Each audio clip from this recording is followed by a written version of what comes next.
It's stuck. I can feel its leg. Pull it out. Won't it hurt the mother? They're stronger than you think. Alright, I'm pulling. Pull. I wiped its nose and mouth clean. It can breathe now, but it's too weak to stand up and drink from the mother. What should we do? Wait. Okay. No, it's still not standing up. Well, it was born about half a month early. Due to today's accident, carry it back. We'll have to feed it by hand for a while. What if it never stands up? Don't make any assumptions about its fate, Jessica. Like I said, they're stronger than you think. Mr. Woodrow, we need you back at camp. What is it? TH, there's a fight. You go first, Jessica. I need to get the burden of us back into the corral. Jessica? But things are pretty chaotic right now. I'm not sure if she. Yeah, I'm not sure if I... It'll be fine. Go. I'll be there right after I take care of these guys. But what if... Just go and see what's going on. You'll need to learn to deal with this stuff on your own sooner or later. Do it. Give them the old one too. Man, the kick must have hurt. Excuse me, gentlemen. Please disperse. Be careful. Jessica, these guys ain't the type to look before throwing a punch. No need to worry about me. So what happened? Why are they fighting? I'm not sure. What do I do now? Leave it to me. I'll take care of this. Maybe I can get in from above. The girl quickly assesses her surroundings. Vehicles and low wooden houses, scattered fencing and scaffolds, and a tall water tower directly in the middle of the camp. She quickly plots an unobstructed route through the scattered buildings. She unwinds a rope from one of the tents, climbs one of the scaffolds, and uses the rope to swing to the central water tower. From there, she has a complete view of the chaotic scene on the ground. Looks like the brawl began with those two at the center. The rest simply went with the flow. If I stop them, the others should settle down too. She leaps down and lands in the center of the crowd, lithely dodging an incoming punch before grabbing the attacker's arm and wrestling him to the ground. Pinning her opponent, she takes a deep breath and shouts, All of you, stop this immediately. Let's sit down and talk it out. We should be helping each other out here on the frontier, not picking fights. We need to learn to accept our differences. So how did you two start fighting in the first place? You even dragged the rest of the camp into it. Talk to me. Maybe I can help mediate. Oh, you'll hear me out then. Of course. It all started 2 months ago. We were at the market together, discussing whether to keep Foulblists or Burdenabists once we're married. Wait. You're getting married? Darn Titin. If we don't do it now, the baby will have to be born next winter. You were fighting over whether to get Foulblists or Burdenabists? Yeah. Is that really worth coming to blows over? Of course. I'm sorry, I'm still confused.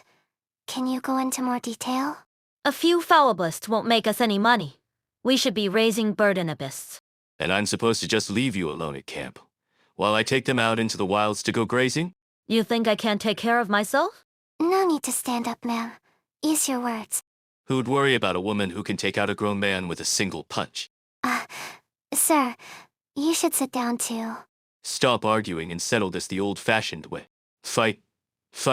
Just calm down, everyone. What am I supposed to do here? You're just afraid I'll cheat on you, aren't you? Where the hell did that come from? Folks, please just sit down. Then what are you on about? Obviously, it's because...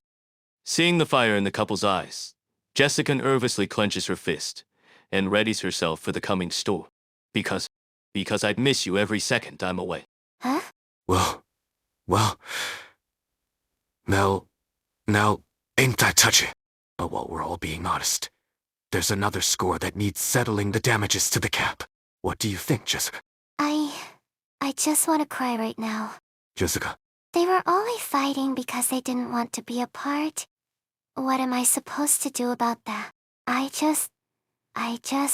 Hey now, girl, no need to cry. What do we do, honey? Look, we're not fighting anymore. Wipe those tears, okay? See? We're holding hands. Seeing you two make up just makes me want to cry even more. Hush it. Wipe your face. I worry. All I could do was cry. Just take it nice and easy. There's still plenty you got left to learn. I come in, and the first thing I see is Jessica crying. Go easy on the kid. No need to use harsh language. I'm okay, Miles. That's not why. It's because... It's fine. Let it all out. So how's the fence coming along, Miles? Made the mother and child a luxury suite with plenty of straw. The mom eats well. The kid eats well. Can I go and see the little guy? It's already on the table. You're gonna tell us all about your heroic exploits today. I heard you swung right into the crowd on a rope and stopped the entire brawl. I learned all that when I was a mercenary. It just felt like the best course of action. Well, the way I heard it, you sat there crying while they were going at each other's throats, and it freaked them out so much they dropped everything to cheer you up. No wonder your eyes were so red. So that's your secret weapon. I'm sorry, I couldn't control my emotions. They kept arguing over whether to buy Falliblists or Burdinabists, and I didn't even know what to say. I could barely understand what they were talking about. Maybe I could have stopped them sooner if I did. It's not like you've ever had the chance to learn this stuff. You're over 13, kid. Next time there's something like that, just... Just what? Easy. Take out your gun and shoot it into the sky. That'll get their attention. I guarantee it. Ain't that what you used to do in the restaurant back in the day, Woody? Who else would I be talking about? Well, it don't matter how you do it, as long as it gets the job done. What did you tell those people anyway? They paid for the damages and dispersed without a word of complaint. I told them they had a choice: behave themselves and stay in camp, or get out and fend for themselves in the wilderness. Isn't that a little extreme? Little ruckuses like that can get real messy if you get bogged down in the details. Woody has the right of it. Cut straight to the heart of the matter. I see. I've never dealt with a situation like that. Maybe I should try Woody's method. But remember, you're not me. Don't go overthinking this. Yeah, I don't have half the experience that you do. That's not what I never mind. All right. No long faces at the dinner table. Help me set the table, Jessica. Okay. 1, 2, 3, 4, 5. There's one set too many. Helena, I put the extra set back. That can't be right. I was sure I counted it out. There are 5 of us, so... Helena, Old habits die hard, don't they? Let's see. Come on. Stand up, little guy. Woody is taking the herd out to the wilds next month. You won't be able to keep up like this. Jessica, it's getting dark. You should come back. Coming. That's what you said last time, and I didn't see you back until sunrise. Is Helena asleep? I didn't realize. I thought she just made a mistake. I shouldn't have reminded her. Still bothered by what happened at the dinner table. She's been so kind to me ever since I arrived. But I was inconsiderate of her feelings. I should know just how much of a blow the loss of Mr. Leone was to everyone. Better than anyone. Just come in. She's fine. It's not your fault. Are you really going next month, Woody? Yeah. The seasons wait for no one. But there's so much I still need to learn. It's just for 2 months. Everyone's here to help. But I didn't even notice the feelings of those close to me. How am I supposed to take care of the entire camp? If that's what you're worried about, I'll teach you more before leaving. But get ready, 'cause you'll have even more responsibilities going forward. That's fine with me. But you're already so busy every day. At my age, losing a few hours of sleep ain't no big deal. Woody, If you have something to say, say it. you say you don't sleep much, but I didn't expect you to be up so early. Well, here's the bad news: you'll have to be up at the same time once I'm gone. Make the rounds, turn off the lights, maintenance check. You'll have your hands full with all the little things going on at camp. Can I really manage? Depends on how well you do this month. You haven't touched that gun of yours since you quit the mercenary life. Not rusty, are you? I practice in the forest every day. Fighting out here is very different from what you're used to at Blacksteel. Your old methods won't work, and you won't have access to the same equipment and support. Look ahead. It's dark. I can't see anything. Look closer. That's... She squints, trying to see into the dark swamp. Suddenly, she sees a little glint. glass. Some ampule bottles I got from a wandering doctor. See if you can hit them. She raises her gun, struggling to zero, in on the ephemeral speck of light. Phew. Good. Now the one further away. All right. Gunshots, then the sound of breaking glass. Soon, there is only one last speck of light in the distance, almost impossible to see. The girl holds her breath and prepares to fire the last shot. Jessica, are you really worried that you won't be able to do your job properly? If there's something you want to say, Woody, just say it. I can't say this for 100 certain, but looking at you these past few days, I get the feeling that what you're really worried about is that you won't fit in. What do you mean? This is a very different environment from what you're used to. It's normal to have growing pains. For the past few months, you've been trying to act like an experienced pioneer around the others in camp, and like an old friend around us old folks. But it's only been half a year since you came. Half a year since you met us. Am I not expected to grow up quickly and fit in? Growing up means becoming a better person, not a different one. Fitting in ain't about filling the gaps someone else left behind. I don't think that's fair to me. You've seen everything I've accomplished so far. Then hit the last spot. Woody, you shouldn't jump to conclusions. Let's finish the exercise first. Woody, all right. We'll do it your way. She once again takes aim at the bottle, but her shots keep missing.